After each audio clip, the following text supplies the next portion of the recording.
Alright, mga kafavu. Ngayon pag-uusapan natin isang topic na close sa ating mga puso at mga wallet. Yan ay ang pag-iwas sa pagkakautang. Alam ko. Parang nakakatakot at nakakaburyong pag-usapan, di ba? Pero promise, gagawin nating masaya at informative to. Isipin mo na lang yung mga pangarap mong bakasyon, bagong gamit sa bahay, o kaya naman yung peace of mind na wala kang iniisip na bayarin. Di ba mas masarap kung makakamit mo yun nang hindi nalulunod sa utang? Sa video na ito, pag-uusapan natin ang mga practical na tips kung paano iwasan ang pagkakautang. Manatiling nakatutok. Okay, mga kafavu, unang-una sa listahan natin, gumawa ng wants versus needs list. Ito ang unang hakbang para mas maging maayos ang ating paggastos. Bago ka mag-swipe, mag-click o mag-abot ng pera, tanungin mo muna ang sarili mo, kailangan ko ba talaga ito o gusto ko lang? Mahalaga na maging honest tayo sa ating mga sagot. Isipin mo, parang ganito yan eh. Kailangan mo ng tubig para mabuhay, pero kailangan mo ba talaga ng 5 flavor ng iced coffee every day? Minsan, masarap ang simpleng buhay. O di ba?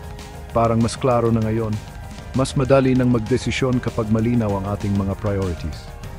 Ang pagtutok sa mga pangangailangan ay makatulong sa iyo na umiwas sa mga impulsive purchases na nauwi sa utang. Hindi lang ito makakatulong sa iyong bulsa, kundi pati na rin sa iyong peace of mind. Trust me, masarap sa feeling yung bumibili ka ng mga bagay na alam mong kailangan mo talaga. Hindi ka na mag-aalala kung tama ba ang iyong desisyon. At saka isipin mo na lang yung magiging itsura ng bank account mo after mong mag-stick sa needs mo. Bongga, di ba? Mas makakapag-ipon ka pa para sa mga mas importanteng bagay. Kaya tara na mga kafavu, ilabas na ang mga notebook at ballpen at simulan na ang wants versus needs list. Sama-sama nating ayusin ang ating mga finances para sa mas magandang kinabukasan. Alright, mga kafavu, next stop sa ating utang-free journey, iwasan ang utang mentality trap. Alam nyo na yon, yung tipong may sweldo naman ako sa susunod na linggo, utangin ko muna. Huwag na huwag tayong magpapa-fall sa patibong na yan, ha? Kasi ang ending, paulit-ulit na lang tayong naghahabol sa mga bayarin. Isipin mo na lang parang roller coaster ride yan na puro pababa. Nakakahilo at nakakasuka, di ba? Instead na umutang, why not subukan natin yung delayed gratification? Ipon muna bago bili. Mas masarap sa feeling yun, promise, at saka mas magiging wise at responsible tayo sa paghawak ng ating finances. Kaya iwasan na ang utang mentality trap, mga kafavu. Mga kafavu, alam nyo ba kung ano ang sikreto sa mas matalinong paggastos? Ang paggamit ng cash. Tama ang narinig ninyo, yung mga makakapal na bills at barya. Kapag nagbabayad ka gamit ang cash, mas ramdam mo yung bawat sentimong lumalabas sa wallet mo. Hindi katulad ng card o online credit na swipe lang ng swipe, parang naglalaro lang ng video game. Subukan mo, mag-withdraw ng budget mo for the week at yun lang ang gamitin mo. Makikita mo, mas magiging mindful ka sa mga binibili mo. At saka mas madaling mag-track ng expenses kapag cash ang gamit mo. Di ba mas masaya kung alam mo kung saan napupunta ang pera mo? Kaya tara na mga kafavu, balik tayo sa basic, cash is king.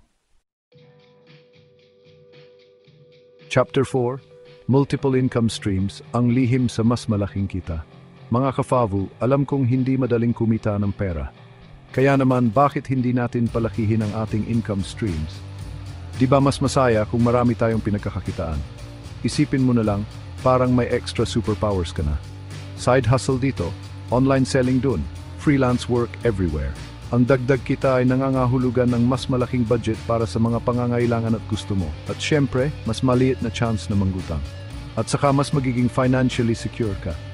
Kasi naman, kung sakaling may mangyari sa isa mong source of income, may fallback ka pa rin. Kaya tara na, mga kafavu, unleash your inner entrepreneur at mag-explore ng iba't ibang paraan para kumita. Chapter 5, Utang Prevention Fund, ang iyong lihim na sandata. Mga kafavu, alam niyo ba kung ano ang mas masarap pa sa ice cream? Ang magtabi ng pera. Oo, tama ang narinig niyo. Ang pag-iipon ay parang pag-enjoy ng paborito mong dessert, pero mas matagal ang saya. Kahit maliit lang like 20 pesos or 50 pesos per day, basta consistent ka, lalaki at lalaki din yan. Parang magic, di ba? Lalaki at lalaki din yan. Ang sikreto ay ang pagiging consistent at dedicated. Tawagin natin itong Utang Prevention Fund. Isang simpleng paraan para maiwasan ang utang at maging handa sa anumang sitwasyon.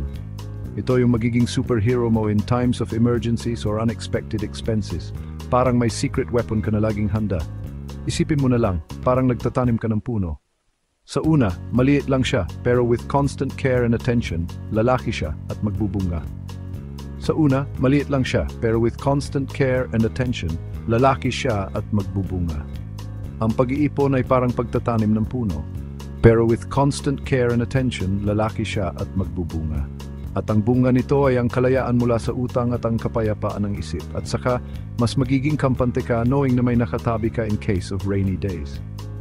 Ang pag-iipon ay nagbibigay ng seguridad at kapanatagan. Di ba mas masarap matulog sa gabi na walang iniisip na utang? Ang pag-iipon ay nagbibigay ng mas mahimbing na tulog at mas masayang buhay. Kaya tara na, mga kafavu, simulan na ang pag-iipon para sa ating utang prevention fund. Sama-sama nating harapin ang kinabukasan ng walang alalahanin. Simulan na ang pag-iipon para sa ating utang prevention fund. Magtulungan tayo at gawing mas masaya at magaan ang ating buhay. Chapter 6. Ang kapangyarihan ng hindi paano magtanggi ng walang drama. Mga kafavu, alam kong mahirap magsabi ng hindi, lalo na sa mga barkada, family, o kaya naman sa mga tempting sale na last day na. Pero minsan, kailangan nating magpakatotoo at unahin nating financial goals. Okay lang na tumanggi kung wala sa budget. Isipin mo na lang parang nagda-diet ka. Kailangan mong iwasan ang mga tukso para makamit mo yung dream body mo. At saka, mas magiging proud ka sa sarili mo knowing na kaya mong mag-control ng iyong spending habits. Kaya tara na mga kafavu, practicein na ang power of no. Mga kafavu, alam kong nakaka-excite kapag may 13th month pay, bonus o tax refund na. Parang biglang may extra budget ka for shopping and fun, di ba? Pero teka lang, bago ka mag-book ticket papuntang Boracay o bumili ng pinakabagong gadget, huminga muna tayo ng malalim at mag-isip. Huwag nating ubusin agad-agad ang ating extra money. Instead, gamitin natin ito wisely. Maglaan para sa savings, investments, o kaya naman ay pambayad ng existing debts, kung meron. Isipin mo na lang, parang gift yan from the universe. Gamitin natin ito para mas mapabuti ang ating financial situation.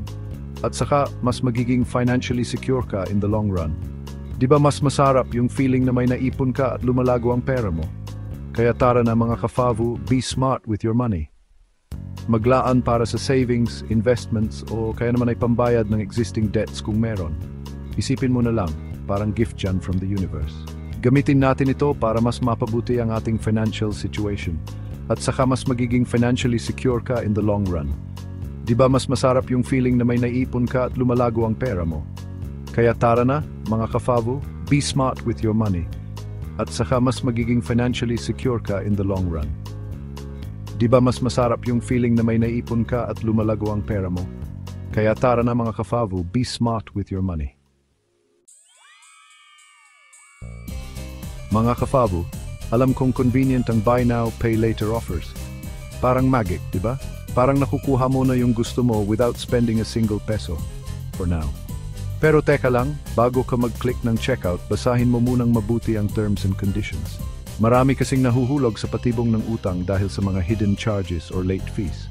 Isipin mo na lang parang sirena yan na umaawit ng maganda, pero ang totoo, delikado pala. Kaya be careful mga kafavu. At saka, mas magiging wise ka sa paggamit ng iyong credit. Diba mas masarap mamili knowing na hindi ka mapapasubo sa utang? Kaya tara na mga kafavu, be a smart shopper. Mga kafavu, alam kong mahirap iwasan ang temptation na mag-compare sa iba, lalo na sa panahon ngayon na ang daming perfect lives na nakikita natin sa social media. Pero teka lang, tandaan natin na hindi lahat ng nakikita natin online ay totoo. At saka iba-iba ang takbo ng buhay ng bawat isa. Hindi natin kailangang sumabay sa uso o bilhin ang meron ng iba. Live within your means, mga kafavu. Isipin mo na lang, parang marathon to, hindi sprint. Ang importante ay yung steady progress mo towards your financial goals. At saka mas magiging masaya ka kung kontento ka sa kung anong meron ka at hindi ka nabubuhay para lang magpa-impress sa iba. Kaya tara na, mga kafavu, focus on your own journey. Mga kafavu, alam kong parang nakakatamad at nakakaburyong pag-usapan ng financial literacy. Pero trust me, this is one of the best investments you can make for yourself. Isipin mo na lang, parang nag-aaral ka magluto. Sa una, mahirap at magulo, pero once na natutunan mo na, magiging rewarding siya at masarap pa. Maraming free resources online like YouTube videos, Facebook groups, and even TikTok accounts that can teach you about budgeting, saving, and investing. At saka, mas magiging confident ka sa paghawak ng iyong finances. Di ba mas masarap mabuhay knowing na kaya mong i-manage ang iyong pera? Kaya tara na, mga kafavu, let's level up our financial literacy. At doon nagtatapos ang ating utang-free journey. Sana ay nasyahan kayo at may napulot kayong tips na magagamit ninyo sa totoong buhay. Tandaan, ang pagiging responsable sa pera ay hindi lang tungkol sa pagiging kuripot, kundi tungkol sa pagiging matalino at wise sa paggastos. Sana ay nakatulong ang mga tips na ito para maiwasan ang pagkakautang. Tandaan, ang pagiging responsable sa pera ay susi sa financial stability. Salamat sa panood.